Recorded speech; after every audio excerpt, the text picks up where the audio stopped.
kembali lagi sama kita di podcast Ada-Ada Aja. Saya kayak Salda Sendro dan juga partner saya Andi Gagali, Adi Pratama. dan kita bersama Saya Rizka Fiatunisa. Saya Dela Agustin, kita dari mahasiswa Bimbingan dan Konseling Universitas Negeri Jakarta. wow, keren sekali kakak-kakak ini. Nah, berhubungan kakak-kakaknya dari bimbingan dan konseling UNJ, makanya tema podcast kita kali ini adalah tentang bullying. Wow, ini adalah salah satu topik yang berat dan berada banget ada di lingkungan sekitar kita. dekat lah ya sama anak-anak sekolah dan dimanapun kayaknya masih ada terus Masih ya. banyak kasus-kasus bullying. Jadi kita mulai aja kali ya. Langsung. Oke, boleh. Oke. Gimana nih pandangan kakak mengenai bullying, terutama dalam konteks di sekolah atau di lingkungan sosial sekolah dari kakak, mungkin dari SD, SMP, SMA hingga saat ini kakak Kuliah. kuliah. Ada mendengar cerita dan gimana sih pandangan kakak terhadap bullying ini? Oke, bullying ya. Itu kan pasti kata yang paling sering banget kita dengar ya. Entah itu di kehidupan langsung ataupun di media sosial.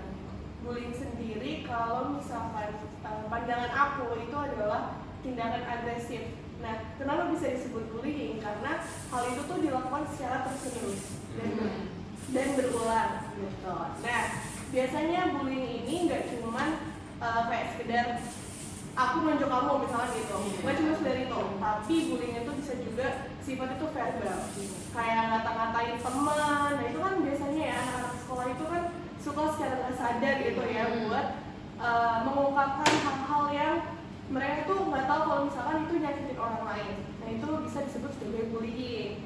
Nah kalau misalkan selain dua itu, selain fisik dan verbal, ada juga yang namanya cyberbullying. Pasti Iya. sih. Apalagi sekarang media sosial juga. Iya. Internet banget kan sekarang. Ada 3 berarti ya? Iya. Secara Langsung keseluruhan ya. dan ada yang di cyber. Nah, kalau aku nambahin sedikit, tadi benar banget kata Kak Risma gitu ya, kalau bullying ini tuh dilakukan secara terus-menerus dan harus kita akui bahwa bullying ini tuh pelakunya melakukan secara sadar pasti, ya kan? Walaupun tidak sadar, pasti dia tuh setelah itu pasti ada kesadaran diri bahwa dia tuh melakukan bullying. Misalkan kita deh ngatain temen kita, nanti setelah itunya kita akan sadar kayak, oh tadi gue ngatain dia loh gitu. Apa sih yang ngomongin? Nah kayak gitu pasti akan ada titik di mana dia sadar. Jadi kita harus tekanin bahwa kasus bullying itu pelakunya melakukan secara sadar. Jadi berarti tadi ada 3. Iya ada 3. Verbal, Verbal, kekerasan ya. fisik, sama Cyber. cyberbullying. Berarti intinya bullying itu adalah menyakiti tadi ya? Betul. Menyakiti secara Menyerang terus-menerus, secara agresif. agresif, dan dengan disadari Betul. dalam keadaan sadar. Jadi kan kita udah tahu nih bullying itu sebenarnya apa. Dari kakak-kakak sendiri nih, dari pengalaman pribadi kakak, ada gak sih pengalaman kakak terkena bully atau kayak di lingkungan kakak, pandangan-pandangan kakak mengenai bullying? Kalau dari aku pribadi, dulu pas sekolah pernah sih ngalamin bullying gitu ya. Mungkin aku nggak menangkap atau dampak di aku nggak terlalu besar sampai sekarang. Tapi menurut aku ini sering terjadi juga kepada anak-anak sekolah gitu. Dulu pernah, jadi tuh muka aku ini jerawatan gitu. Nah, bercandaan lah Permasalahan dari remaja teman-teman, sekali. ya kan? Kita sebagai remaja kan hormon emang lagi nggak stabil Iya, gitu. benar. Jerawat, berat badan, mungkin bau badan atau iya lainnya kebersihan lainnya lah gitu hormon-hormon kita.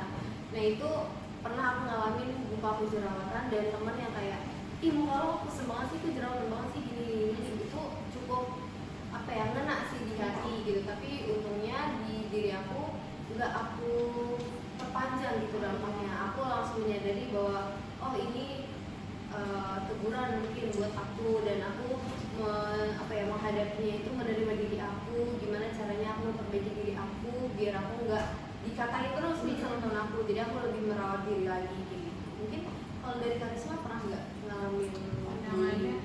Ya.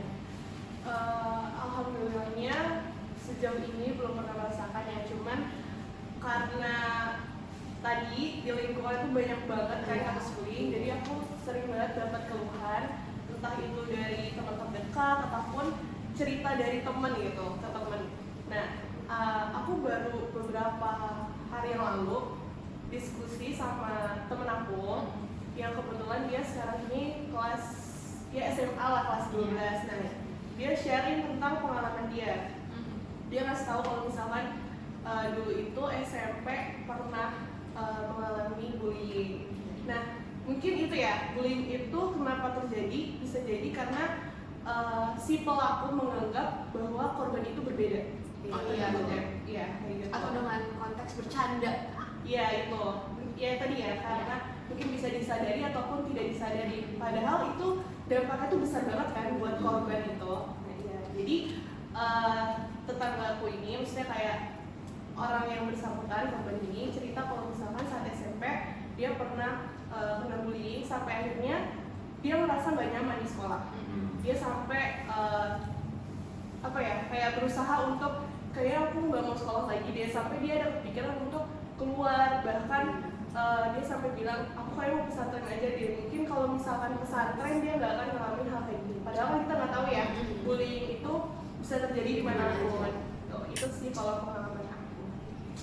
Tuh buat para penonton dengar bahwa sebenarnya bullying itu bisa segitunya, Dampaknya tuh dampaknya sebesar korban. itu loh.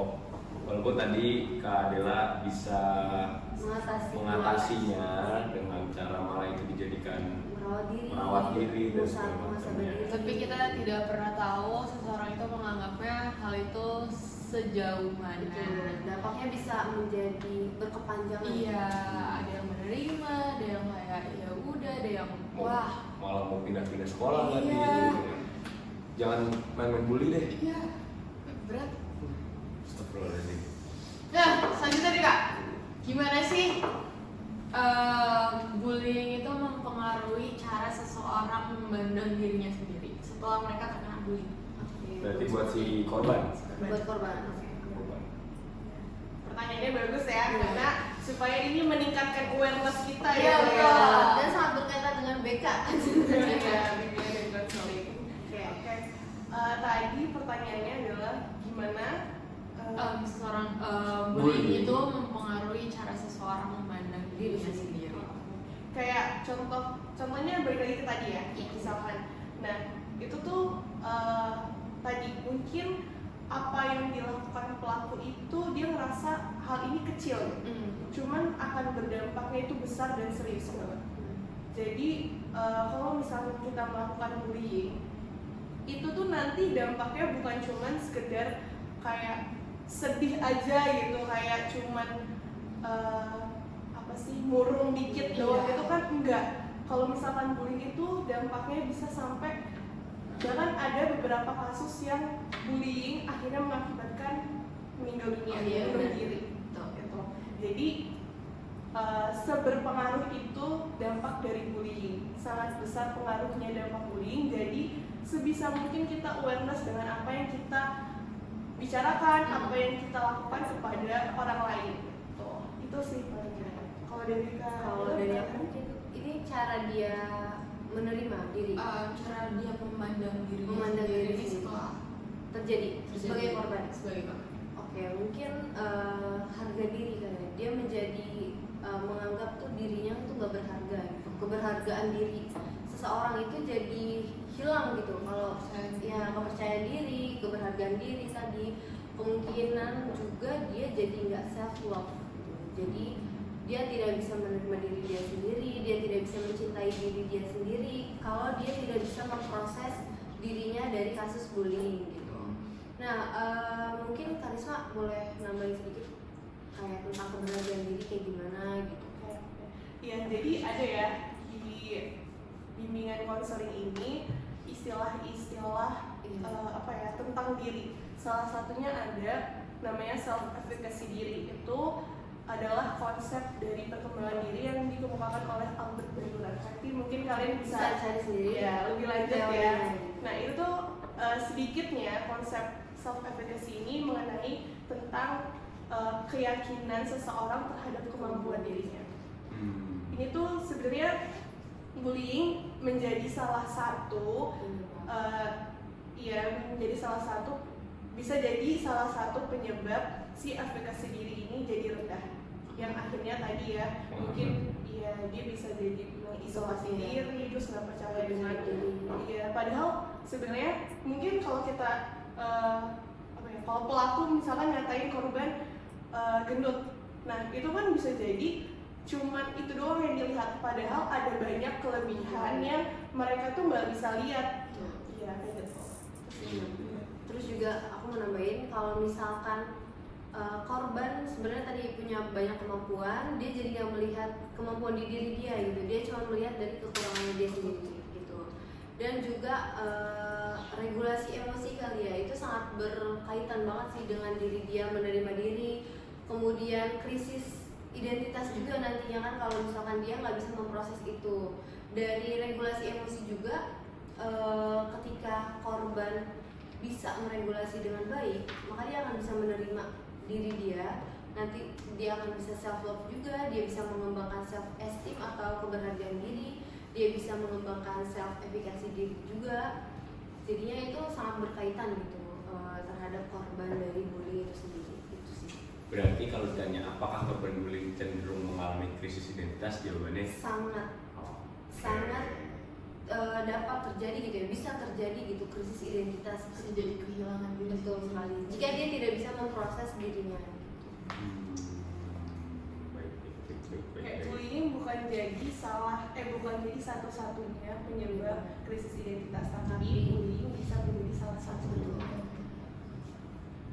Nah, kalau gitu sekarang kita ke bagaimana korban bullying biasanya membentuk identitas sosialnya setelah mengalami intimidasi. Jadi kayak gimana cara mereka balik lagi gitu, balik lagi ke lingkungan sosial mereka tanpa memikirkan hasil bullying mereka. Tumbuh Lagi menjadi Bangkit lagi lah. Bangkit. Balik lagi lagi. Jadi gimana korban bullying itu bisa bangkit kembali gitu ya? setelah intimidasinya itu. Oke. Nah, tadi bisa kita lihat ya kayak Kak Dela bisa survive menerima peran yang dikasih orang lain dan menjadi hal yang positif gitu. Jadi Kak Dela sebenarnya mungkin harus ada yang diubah gitu. Tapi nggak semua orang itu punya pola pikir yang sama gitu. Dan tidak semua orang punya tingkat kekuatan diri yang sama. Iya, kekuatan diri yang sama. Jadi biasanya ada dua. Yang pertama itu dia menolak peran, dan yang kedua adalah menerima peran. Kalau menerima peran itu contohnya tadi kayak Kadela. Jadi dia menerima diri, jadi dia mengubah dirinya menjadi lebih baik gitu. Nah, kalau yang menolak peran itu sebenarnya ini nggak ada ya konsep benar salah gitu. Ini ya udah, karena emang manusia itu diciptakan berbeda-beda, jadi kita nggak bisa menjudge begitu aja. Nah, ini biasanya kalau yang menolak itu dia dikatain secara fisik. Misalkan tadi contohnya balik lagi kayak yang gendut itu. Nah, itu kalau misalkan dia ngerasa menolak peran itu, berarti nanti dia biasanya akan lebih menutup diri, menjadi orang yang antisosial gitu ya biasanya kalau sekarang kayak gitu sih. Kalau dari penelitian Kadira ada tambahan? Untuk sih tadi kalau untuk cara bangkit ya dari pengalaman yang sangat menyakitkan gitu lah, bullying gitu. Itu setiap orang pasti beda-beda tuh cara dia menjalani proses itu. Ada yang tadi kayak aku mungkin yang mudah untuk menerima kejadian itu, kemudian gimana cara memprosesnya menjadi lebih baik gitu. Jadi muhasabah diri bahwa oh ternyata ada yang kekurangan aku yang diperhatikan oleh orang lain gitu, yang mungkin aku sendiri kurang memperhatikan itu. Merawat diri tadi kan, aku orang yang kurang merawat diri, jadinya aku jadi jerawatan, tapi orang lain lebih memperhatikan aku gitu kan. Tapi kan gak semua orang punya pikirannya sama gitu. Bisa jadi orang ketika dikatain jerawatan dan badannya tadi gendut atau mungkin ya lain-lain lah gitu yang kita banyak lihat gitu, dia malah jadi kayak nggak percaya diri, terus dia jadi tadi isolasi diri kayak gitu. Mungkin itu cara bangkitnya nanti prosesnya agak lebih panjang. Pertama dia prosesnya harus menerima dulu bahwa diri dia itu memiliki kekurangan, tapi bukan membatasi diri dia untuk lebih maju. dia harus menyadari itu bahwa kekurangan bukan segalanya, bukan akhir dari segalanya gitu. Nah nanti ketika dia udah menyadari itu, dia bisa menerima diri dia, baru nanti dia akan bisa memilih langkah apa untuk dia bangkit gitu. Dia mungkin bisa nyari teman yang dia anggap aman ya, yang bisa dia jadiin teman cerita, yang bisa memberikan solusi yang baik kayak gitu. Itu mungkin nanti akan akan dilakukan ketika dia udah mengenal diri dia sendiri gitu sih. Gimana? Ya, tambahan sedikit ya, mungkin ini jadi working juga, maksudnya kayak ya apa namanya, itu kan tadi kita ngasih 2 pandangan ya. Nah itu bukan berarti kayak kita ngelihat orang terpuruk karena korban bullying itu enggak, itu dia bisa kok kayak gitu, lo coba aja cara itu. Kita nggak bisa secara langsung ngomong kayak gitu karena Beda. iya, kita nggak tahu apa yang dia rasakan, apa yang dia alami. Dan juga yang perlu diingat adalah apa yang mereka ungkapkan, apa yang pelaku ungkapkan itu nggak bisa menggambarkan atau mendefinisikan diri kalian. Jadi yang mengetahui diri kalian itu adalah diri kalian sendiri. Kalian mengetahui betul seberapa banyaknya kelebihan yang kalian punya, atau bahkan mungkin pelaku itu sebenarnya iri sama kelebihan kalian. Iya. Jadi jangan sepenuhnya percaya dengan omongan orang lain. Kita yang kita diri kita sendiri. Betul. Setuju. Nah, kenali diri sendiri. Nah, ini mau nanya tentang buat diagnosa. Oke. Kan yang bagus adalah untuk mendiagnosa kita kenapa-napa atau enggak, itu kita ke profesional, Betul. ke konselor, ke psikolog, psikiater, segala macam. Tapi kayak yang umum, yang Bisa kita aware dari mata kita langsung nih, kita mungkin sebagai temannya atau kita mengalami sendiri, apa sih Kak biasanya tanda-tanda gangguan mental yang perlu diwaspadai pada korban bullying, dan ya semua lah, sama teman-teman kita juga, supaya kita bisa tahu. Mengenali dan kita bisa care peka gitu ya. Oke. Kalau tanda-tanda gejala gitu ya, gangguan kesehatan mental itu yang paling banget kita sering temuin di awal itu adalah kecemasan, takut, rasa takut. Pasti orang yang sebagai korban bullying itu pasti akan merasa takut, ya kan? Dia akan takut, mungkin takut untuk mengekspresikan diri lagi, takut untuk yang tadinya misalkan ekstrovert, dia dapat bully apa gitu, misalnya dari cyber atau dari fisik verbal gitu, dia bisa jadi menarik diri kan. Nah itu rasa takut atau kecemasan diri. Nah ketika kalian udah merasa cemas, kalian merasa ketakutan di diri kalian itu tinggi, bahkan kalian udah ngerasa ini kayaknya nggak wajar nih kecemasannya, itu udah salah satu untuk gangguan kesehatan mental di awal. Kemudian nanti kalau misalkan kalian tidak menyadari kecemasan secara cepat, itu akan berdampak ke depresi. Nah, dari depresi ini kan nanti larinya bisa ke yang lain-lain ya, bisa jadi self harm mungkin, bisa jadi ya tadi bunuh diri ya, yang jauhnya gitu, yang paling parahnya gitu, yang fatalnya gitu. Atau mungkin nanti dia bisa jadi pelaku. Oh, justru bisa jadi pelaku? Bisa. Korban bullying ketika dia udah terkena gangguan kesehatan mental dan dia tidak bisa memproses itu, dia bisa menjadi agresif. Ada beberapa kasus yang seperti itu, nanti dia bisa menjadi pelaku dan itu mungkin motifnya jadi balas dendam. Nah itu, jadi ketika gangguan kesehatan mental ini tidak disadari dan tidak diproses, nanti ke depannya itu gejalanya akan lebih banyak lagi gitu. Mungkin Karisma boleh nambahin. Kayak kalian kan anak-anak SMA nih ya, pasti kalian sering banget ada yang dengar yang namanya senioritas. Tadi yang kayak Kak Dela bilang itu. Agit, Kayak gitu. Mungkin nggak semua sekolah, tapi beberapa sekolah ada yang seperti itu. Nah itu bisa jadi kayak bullying itu tuh, iya. Turun-turun ya.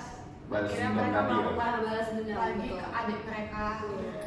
Itu namanya budaya yang diturunkan tapi tidak baik. Betul. Nah itu salah satunya tuh kayak gitu contoh. Itu akan terus menerus kan, tidak memutus bullying gitu. Iya. Terus kalau misalnya kalian tanya kira-kira sebagai orang awam gitu ya, bukan sebagai profesional, apa sih hal yang bisa kita lihat kalau ternyata ini korban bullying gitu.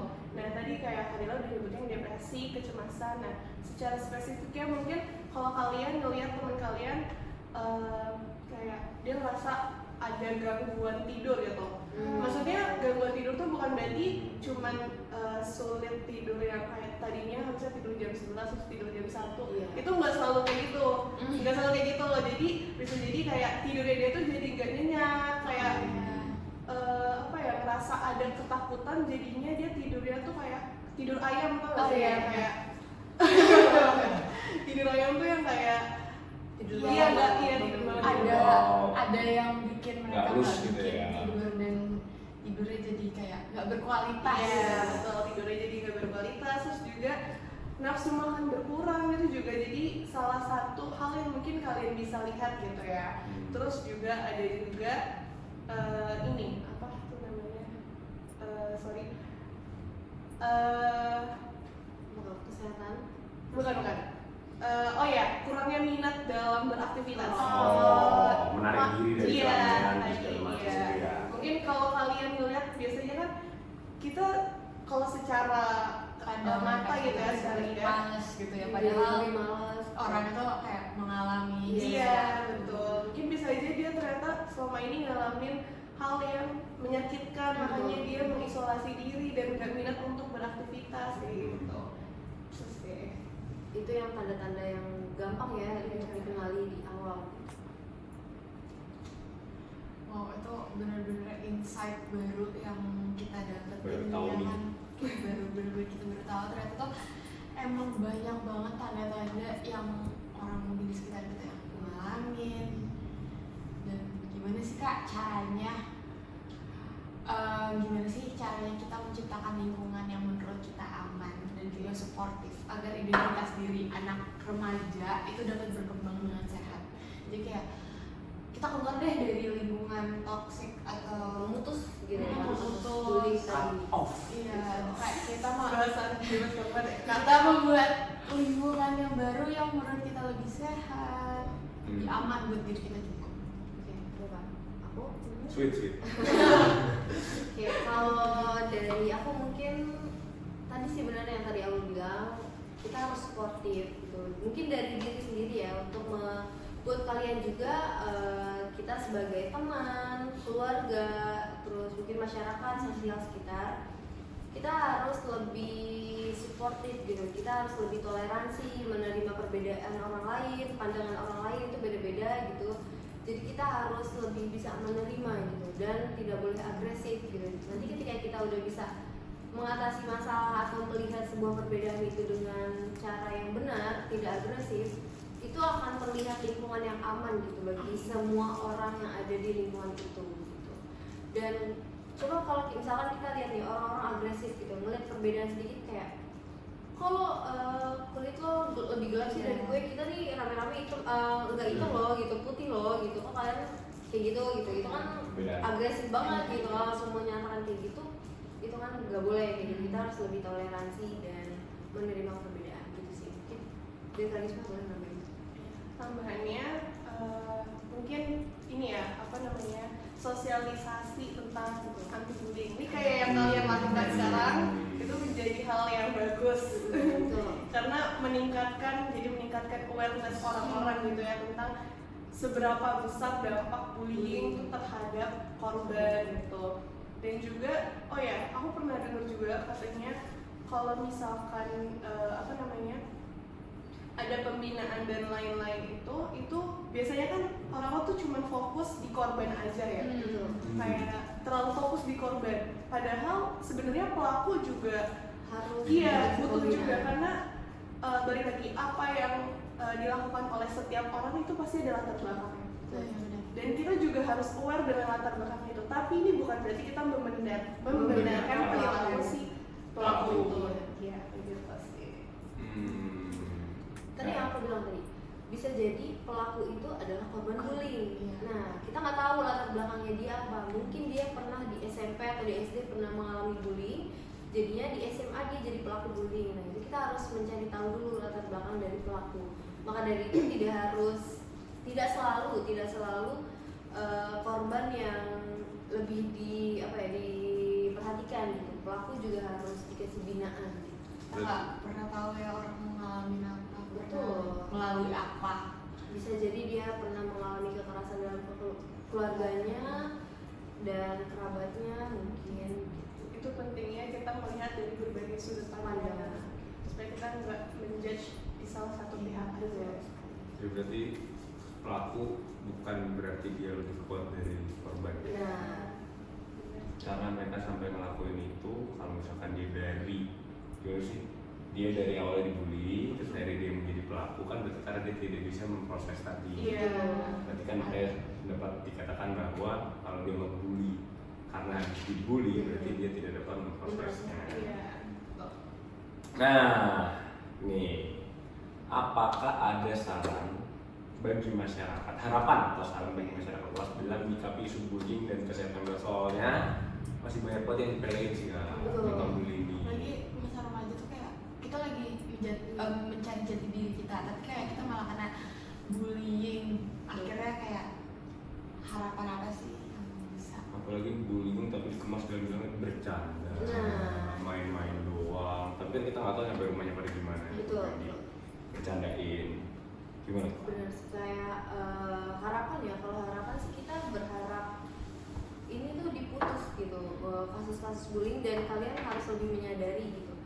Nah, kalian kan ini generasi kita sih, generasi yang internet banget, sosial media banget gitu kan. Kita harus lebih banyak menyuarakan bullying ini di sosial media mungkin gitu. Kita berhenti untuk menjudge orang di sosial media. Kita harus menyaring kata-kata kita untuk berkomentar di sosial media orang lain. Dan kalau misalkan kita melihat kasus-kasus bullying, ya kita harus menjadi saksi yang aktif dan tidak pasif gitu. Kita harus berani bilang dan menegur kalau kamu tuh kayak gini salah loh, tidak boleh kayak gini gitu, karena nanti dampaknya akan kayak gini. Kita harus berani kayak gitu, harus berani asertif juga ya. Tadi kayak misalkan bullying itu kan bisa dilakukan secara berkelompok. Nah, kalau misalkan kalian ada teman yang mengajak, kalian harus asertif. Asertif itu tuh berani berkata tidak, berani menolak tanpa agresif. Misalkan teman kalian ngajak, maaf deh gue nggak gini gitu, bukan dengan apa sih lo gini. Nah, nanti kalian malah jadi berantem dan ada masalah lain gitu loh, kayak gitu sih. Nah, itu hal yang sulit tuh Kak sekarang juga. Nolak ajakan. Asertif itu memang terbawa sekarang. Iya, asertif itu memang masalah yang dari dulu sampai saat ini masih sulit. Bahkan orang yang udah datang ke psikolog atau konselor psikiater aja tuh masih banyak yang belum bisa lepas dari asertif ini. Belum bisa asertif lah gitu, masih tidak asertif. Nah, itu emang harus dilatih dari kalian remaja gini, pelan-pelan gitu. Kalian harus tahu mana yang benar, mana yang tidak. Kalian harus berani bilang tidak gitu. Kalian harus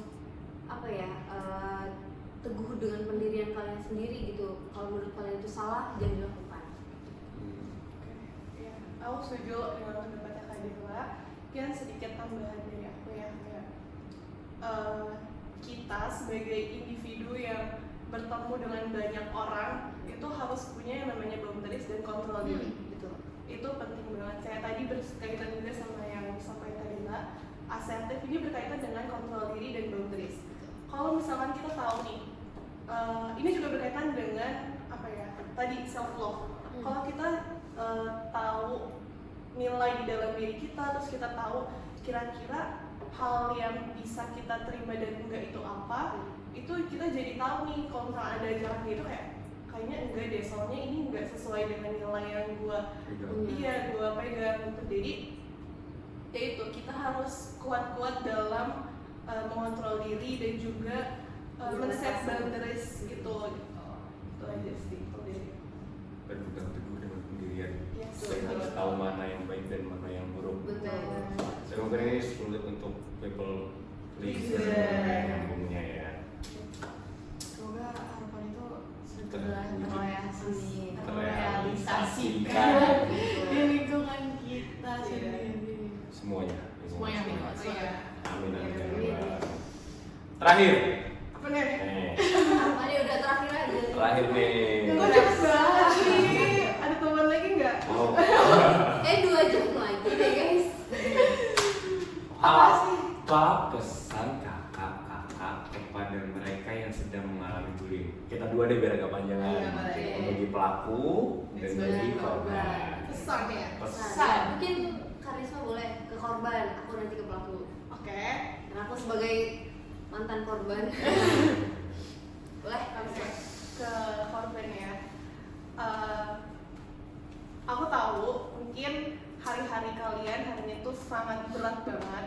Mungkin kalian ngerasa gak ada yang sayang sama kalian ngerasa nggak dihargai atau bahkan kalian ngerasa nggak terlihat gitu. Tapi percayalah kalau kalian itu sebenarnya nggak sendiri.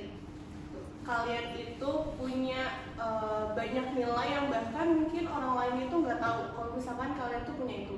Jadi berusahalah untuk melihat itu dan percayalah bahwa kalian itu akan terlihat berharga oleh orang-orang yang memang memandang kalian itu berharga. Jadi orang-orang yang memang nggak melihat itu, anggaplah mungkin emang orang itu nggak cocok di kamu dan kamu bisa mencari itu dimanapun dan pasti itu akan ketemu. Dan percayalah bahwa cahaya positif itu pasti ada dan kalian sedang menuju ke jalannya. Mungkin dengan proses yang berbeda ya. Kata-kata hari ini. Terus Jadi juga jangan merasa sendiri. iya benar, jangan ngerasa sendiri. Terus juga tadi ya kan banyak profesional gitu ya kayak konselor atau juga psikolog, Jangan psikiater. pernah malu untuk Iya, meminta bantuan. karena berani meminta bantuan itu bukan berarti kalian lemah, tapi itu berarti kalian Berani untuk menyadari dan mengenali diri sendiri. Oke. Nah, Kalau dari aku sebagai pelaku. untuk pelaku sih ya. Kalau untuk pelaku, aku tahu latar belakang kalian itu pasti beda-beda gitu ya. Mungkin kalian melakukan itu tadi dengan motif balas dendam, atau mungkin juga kalian terbiasa dengan hal-hal yang agresif, yang negatif seperti itu. Tapi percaya deh kalau misalkan kalian bisa memproses diri dengan baik, kalian bisa menyadari bahwa itu tidak baik, kalian akan bisa lepas dari itu gitu. Kalian harus menyadari, lagi-lagi sebagai korban maupun pelaku, kalian tuh harus menyadari apa yang kalian lakukan, apa yang kalian katakan kepada orang lain, apa yang akan berdampak kepada orang lain gitu. Kita sebagai orang sekitar juga harus lebih peka gitu terhadap keadaan yang ada. Kalau misalkan kita melihat ada pelaku, kita melihat ada sebuah kasus bullying, kita nggak boleh pasif, kita harus segera menegur. Dan yang merasa tidak menjadi pelaku ya, padahal dia seorang pelaku, balik lagi, kalian tuh harus lebih peka terhadap lingkungan sekitar. Kalian nggak tahu orang itu akan seperti apa nanti kedepannya, sejauh apa. Kalian nggak tahu kalian akan merusak masa depan orang atau tidak gitu. Jadi kita harus lebih hati-hati gitu. Kalau dari kalian berdua apa pesannya? Iya, coba pesannya buat korban dan pelaku. Ini kan sebagai anak sekolah ya, yang di sekolah banyak gitu. Nah, mungkin yang paling dekat aja ya, jujur aja, itu yang senioritas tadi sih Kak. Itu dari dulu saya mengaku mewanti-wanti untuk memutus apapun itu. Terakhir itu mungkin kalau misalkan kita mau mendengar saya dari kita jangan sampai ke bawah. Itu nggak hanya di nggak hanya di pertemanan, tapi maksudnya kayak bisa di organisasi juga kadang kan ada yang kayak gitu ya, yang kayak ada banyak budaya-budaya buruk yang diturunkan yang kita sampai sekarang nggak tahu itu demi apa, demi hormat, demi apa segala macam, tapi itu malah menjadi penghambat, malah jadi kaku, malah jadi orang jadi takut untuk memberikan pendapat segala macam. Selanjutnya tadi kita di sini bisa dapat adalah 3 jenis tadi yang cyberbullying, verbal sama non verbal. Terus tadi itu oke banget, pelaku berarti bukan berarti lebih kuat. Terus korban bisa menjadi pelaku kalau misalkan tidak bisa memprosesnya. Kita juga tidak pernah tahu apa yang bisa dialami oleh orang-orang. Untuk kita lebih care lagi dengan lingkungan kita. Nah intinya sedikit tindakan kita itu bisa berarti buat Orang lain. Betul sekali. Tidak ada salahnya kita mencintai semuanya. menerima perbedaan dan toleransi. Itu sih intinya. Dan kalau kalian berani ke konselor segala macam itu adalah berarti kalian Keren. hebat, Iya. bukan berarti kalian kurang kenapa. Iya, bukan berarti kalian lemah. Kalian keren. Setuju? That's it. Oke. Seperti Gak ada tambahan lagi nih. Mau lagi? sahabat kita nanti di luar kamera aja. Oke, nanti kan podcast selanjutnya kali ya. Ada aja untuk pembahasan selanjutnya. Terima kasih semuanya.